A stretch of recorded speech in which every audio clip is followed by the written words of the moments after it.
Hello and welcome back to the channel. My name is Aditi and today I am back with some card making inspiration for y'all. I am using this crafty Meraki Orchid Opulence stamp set which comes with coordinated dies along with the outer space set as well as high maintenance magenta magicals. And what I am doing is I will be painting these orchids.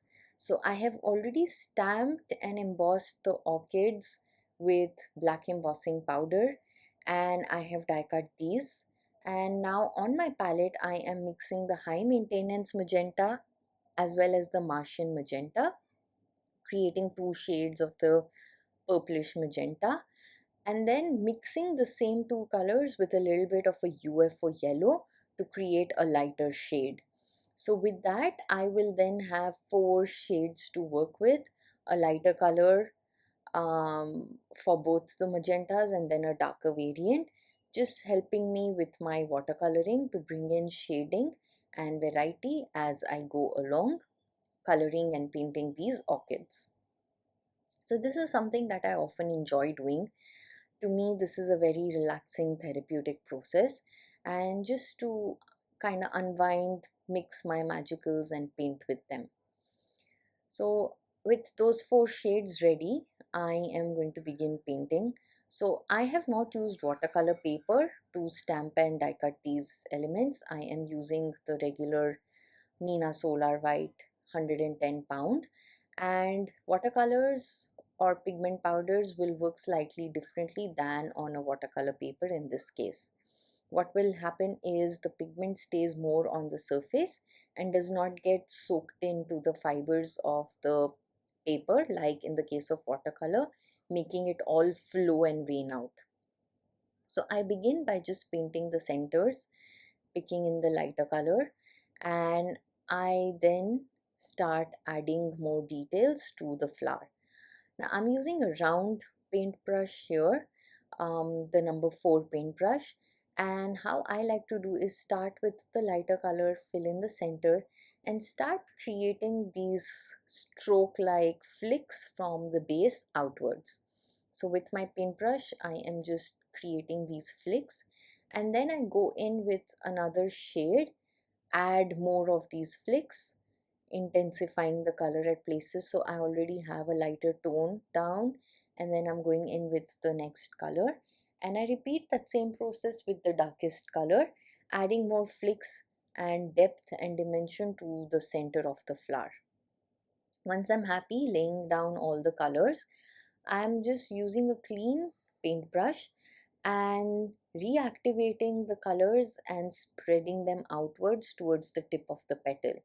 So I'm not moving them too much, just slightly touching on the pigment that I have from the flicks and getting them to move all around so that I have a nice lighter tone towards the tips and I have this deeper intense pigment in the center of the flower. So I just repeat that same process step by step, moving on to all the flowers. Like I said, starting with the lightest color, adding flicks and adding that to all the petals of that single flower. I then go in with my second color, intensifying and highlighting those flicks, and then I go in with the third darkest most color, just making sure I have enough at the base to create that depth that I need. And once I'm happy with the amount of pigment I have laid out, I am going to clean my paintbrush and go in with clean water, reactivating the pigment and then just spreading it outwards to fill in color on the petals. So that is the process that I'm following, and using this I am going to just finish coloring all of these elements. I will not be showing you how I paint every single flower from here.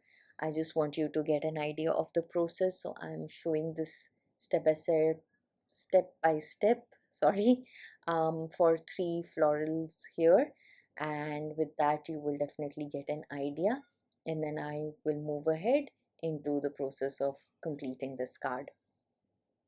So I'm going to just leave you with a little music here while I paint the remaining flowers.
That's a closer look at these painted flowers. I absolutely love how they look. And now to just paint in the foliage elements, the buds, I am going to bring in alien goo green, mixing that on my palette as well as UFO yellow. And I just forgot to mention something before. For a technique like this, I am not adding too much water. In fact, I'm adding a little more pigment and lesser water so that the watercolors are not too flowy and I have more control when I'm painting with them. So adding a layer of UFO yellow, I am creating that base for my foliage, and then I just go back in with alien goo green, adding in that green. Now in this manner, I am completing painting all of those buds, bringing the green where necessary. With this set, there are not too many of these elements that need that.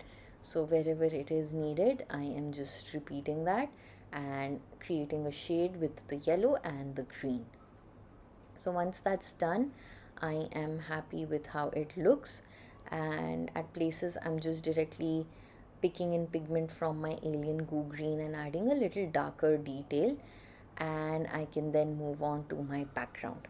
So for the background, on my palette where I had the high maintenance magenta, just now a little watered down, I am mixing in the galactic teal to create a nice deeper teal, and I have a watercolor paper A2 sized for my background, and I just pick that galactic teal and start painting that to create a nice dark watercolor washed background.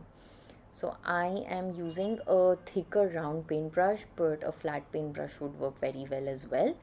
And I'm just going in vertically, left to right, to create a nice watercolor wash so that I have a colored painted background with enough contrast for my flowers.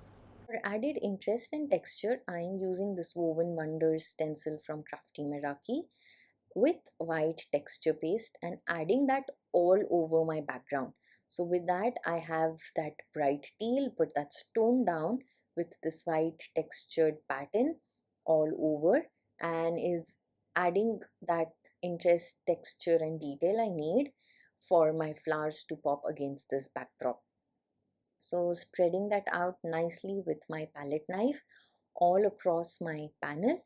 I then set this aside to dry naturally, and once that's dry, all I need to do is create a little composition. So I'm not using all the floral clusters, I'm just using 3 of these, creating this composition with the flowers all in a single line, um, in the thirds of the card, and I'm using foam tape to bring in depth and dimension so they seem all uprooted and at varying dimensions.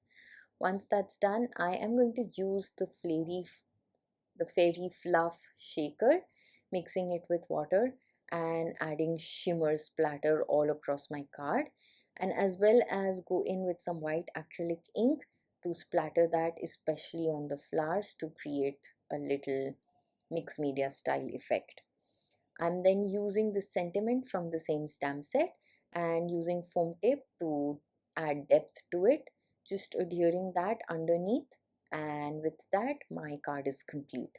So that is a closer look at this card, and with the remaining florals I created another card with a slightly different technique of just adding texture directly with the stencil and my magicals. So I really hope that you've enjoyed this tutorial today and you will give it a try to paint floral images with your magicals. I love seeing your creations and I love reading your comments. Until the next time, take care and bye-bye.